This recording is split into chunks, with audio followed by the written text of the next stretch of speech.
Hello guys, welcome to our channel. இன்னைக்கு இந்த வீடியோவில் நம்ம என்ன பார்க்க போறோம்னா, நான் சொல்ல போறப்ப இந்த படத்துக்கெல்லாம் கண்டிப்பா நம்ம டைம் ஸ்பெண்ட் பண்ணி அதுக்காக காசும் ஸ்பெண்ட் பண்ணி படத்தை நம்பி போய் தியேட்டர்ல நல்லா இருக்குன்னு உட்காந்து பார்த்தாக்கா 150 ரூபா போச்சுரா அப்படின்னு நம்ம புலம்பி வந்திருப்போம். அது மட்டும் இல்லாம அன்னைக்கு நாள் ஃபுல்லாவே நம்மளுக்கு ஒரு மன வளர்ச்சியை ஏற்படுத்திருக்கோம். அப்படிப்பட்ட படங்களை தான் பார்க்க போறோம். நம்மள டார்ச்சர் பண்ண வந்த ஒரு 8 படங்கள் இருக்கு. அது என்னன்றதை பார்க்கலாம் வாங்க.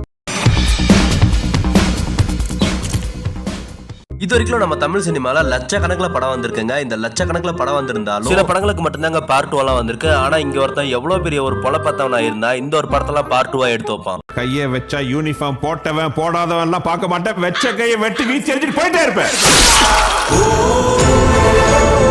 இதெல்லாம் யாரா உன்கிட்ட கேட்டா யாரா நீ?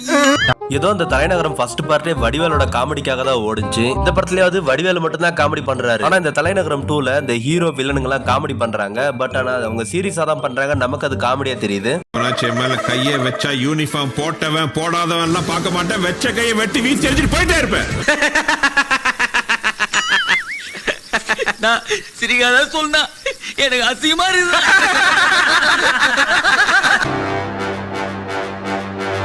இந்த மைக்கேல் படத்தோட ட்ரெய்லரை பார்த்துட்டு தமிழ்ல KGF மாதிரி ஒரு படம் வரப்போகுதுரா அப்படின்னு நான் நினைச்சேன். வாய்ப்பில்லை ராஜா, வாய்ப்பு கிடையாது.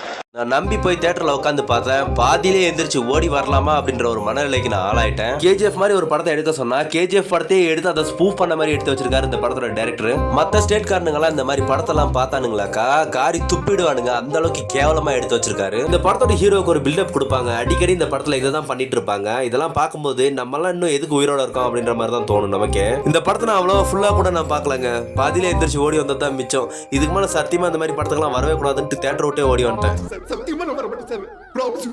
சார் வர மாட்டேன் சார். சார் சத்தியமா வர மாட்டேன் சார். சார் போடுங்க சார், ப்ளீஸ் சார். நம்ம லாரன்ஸ் சார் கிட்ட நீங்க தான் தமிழ் சினிமாவோட பாலையா அப்படின்னு யாரோ சொல்லாம சொல்லிருப்பாங்க போல. சோ அதனாலதான் இந்த மாதிரி பாலையா படத்துல எப்படி ஒரு 100 பேரை பாலையா அடிப்பாரோ அந்த மாதிரி தான் இந்த லாரன்ஸ் மாஸ்டருமே இந்த படத்துல பண்ணிருக்காரு. இந்த படம்லாம் இப்ப வரதுக்கு பதிலா ஒரு 10 வருஷம் முன்னாடி வந்துச்சுனாக்கா லாரன்ஸுக்கு ஒரு நல்ல ஹிட் படமா அமைஞ்சிருக்கும். வில்லனை பழிவாங்க துடிக்கிற ஒரு ஹீரோ, ஊர் சொத்த ஆட்டை போடுற ஒரு வில்லன், இவங்க 2 பேருக்குள்ள நடக்கிற சம்பவங்கள் தான் இந்த ருத்ரன் படம். ஒன் டைம் கூட தியேட்டர்ல பாக்குறதுக்கு தகுதி இல்லாத படம் தான் இந்த ருத்ரன். ஐயோ யார் பெத்த புள்ளியோ தனியா பத்துனுக்குது. டேய் சும்மாறா, இன்னைக்கு ஐடி அலங்கோலம் பண்ற வேண்டியதுதான். டேய் சும்மாறா. எவ்வளவு வேணா டைம் எடுத்துங்க. ஒரு 2 செகண்ட்ல நல்லா திங்க் பண்ணி சொல்லுங்க. சும்மாறா சும்மாறா.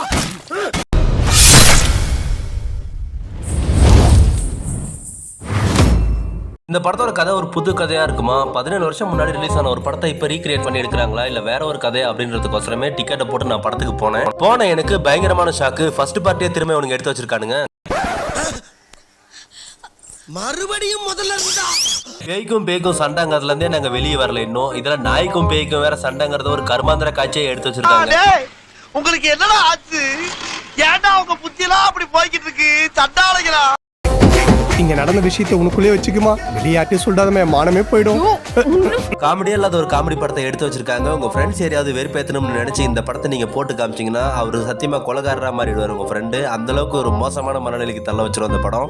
மழை பெய்யும் போது ஒரே ஒரு காய் மட்டும் நனையாது. என்னன்னு சொல்லு பாக்கலாம். தெரியலம்மா. கொடை மிளகா.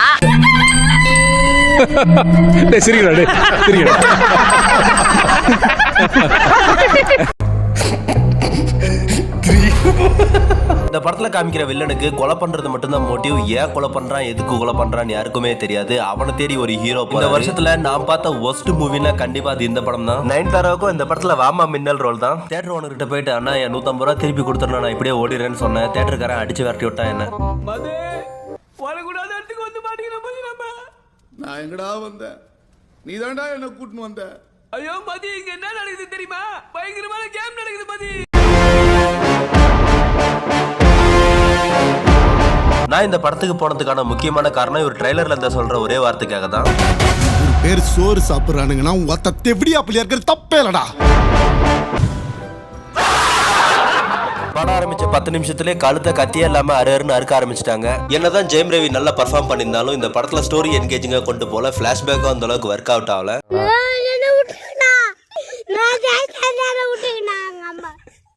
சரி செகண்ட் ஹாஃப் ஆவது நல்லா கொண்டு போவாங்கன்னு பார்த்தா அங்கேயும் டிசப்பாயின்மெண்ட் தான்.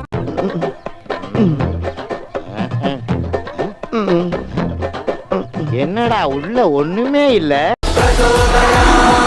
பிச்சை பிச்சைக்காரன் 1 படத்துல அம்மா சென்டிமெண்ட், பிச்சைக்காரன் 2ல தங்கச்சி சென்டிமெண்ட் வச்சிருக்காரு. ஹே எப்பட்றா அப்படின்னு சொல்லி நம்ம எல்லாருமே யோசிக்க வைக்கிற அளவுக்கு இந்த படத்துல லாஜிக் மிஸ்டேக்ஸ் நிறைய இருக்கு.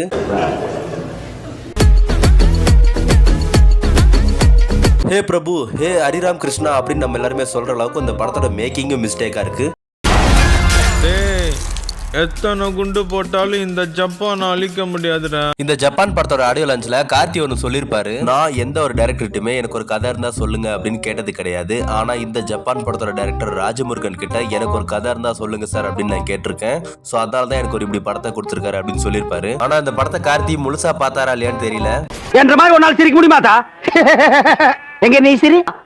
ஐயோ காட்டாடி பல்லு. ஆத்தா குழந்தை பயப்படுது, வாய மூடாத்தா. உன்னால மூடவும் முடியாது. சத்தியமா இனிமே உன்னை நான் சிரிக்க சொல்லவே மாட்டாத்தா. இவன மாதிரி ஒரு தற்குறித்தனமான விஜய் ரசிகர் வேணா இந்த மாதிரி படத்தெல்லாம் வந்துட்டு கொண்டாடுவாங்க. தளபதி அப்படி நடிச்சிருக்காரு இப்படி நடிச்சிருக்காருன்னு சொல்லிட்டு. ஆனா ஜென்யூனான விஜய் ஃபேன்ஸ் எல்லாம் கண்டிப்பா இந்த மாதிரி படத்தெல்லாம் ஏத்துக்க மாட்டாங்க. நம்மலாம் எப்படி பார்த்து வாழ்ந்த மனுஷன், அவரை போய் ஏன்டா இப்படி பண்ணி வச்சிருக்கீங்க அப்படின்னு தான் யோசிப்பாங்க. இது அட்டாக் பண்றான், அட்ராக்ட் பண்றான், அட்டகாசமான அசால்ட்டான, இது அசத்தலான அசாத்தியான, இது அபூர்வான, இது அம்சம். ஆக மொத்தத்துல நம்ம தளபதியை வச்சு ஒரு படத்தை பண்ணாம ஒரு மெகா சீரியலை தான் எடுத்து வச்சு நமக்கு படம்னு சொல்லி காட்டுறானுங்க இங்க. அவன் பாடினதை கேட்டியல்ல, நீயே சொல்லு.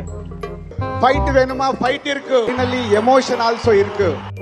என் கையில கல்லு இருக்கு.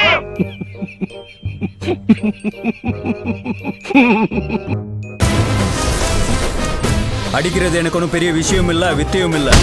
ஒரு படத்துல 2 பாட்டு வைக்கலாம், 3 பாட்டு வைக்கலாம். ஏன்டா இன்ட்ரோலுக்குள்ளேயே 7 பாட்டு 8 ஃபைட்டுன்னு வச்சுக்கிட்டு என்னடா படம் எடுத்திருக்கீங்க அப்படின்னு தான் சொல்ற அளவுக்கு இருந்துச்சு. இப்படியே போய்க்கிட்டா என்ன அர்த்தம்? இதுக்கு ஒரு முடிவே கிடையாதா?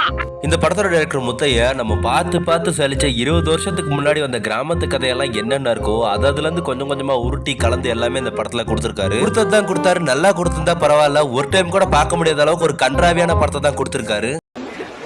நீங்க நினைக்கலாம் ஏதோ ஏதோ கோமாளி மாதிரி ஏதோ நோ பண்ணிட்டு இருக்கானம்மா அப்படின்னு, ஜோக்கர் மாதிரி அப்படின்னு.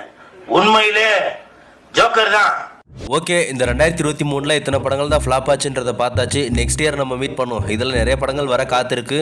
இதில் எந்தெந்த படங்கள் நல்லா இருக்க போகுது, நல்லா இல்லாமல் இருக்க போகுதுன்றதெல்லாம் வெயிட் பண்ணி பார்க்கலாம். 2022 கம்பேர் பண்ணும்போது 2023ல தான் அதிகமான மொக்க படங்கள் வந்துச்சு. அதே மாதிரி இந்த 2024 ரிப்பீட் ஆகாமல் இருந்தால் சரி.